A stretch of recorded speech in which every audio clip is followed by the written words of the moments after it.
খুব বেশি দিন হয় না, লাগিয়েছি 35 দিন হবে। 35 দিনের মধ্যে আমার গাছের মধ্যে ফুল চলে আসছে। যাক, দেখা যাক আল্লাহ ভরসা কি হয়।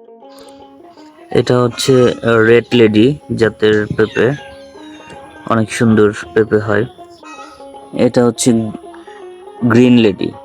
হ্যাঁ, দুইটা জাতের পেঁপে লাগাইছি, একটা রেড লেডি একটা গ্রিন লেডি। এটা আমার বাড়ির সামনে এখনো সবগুলা রুম কমপ্লিট হয় নাই, যার কারণে বাড়ির সামনে খোলা জায়গাগুলোকে কাজে লাগিয়ে দিয়েছি। সুন্দর সুন্দর পেঁপে চারা লাগিয়ে দিছি এখানে।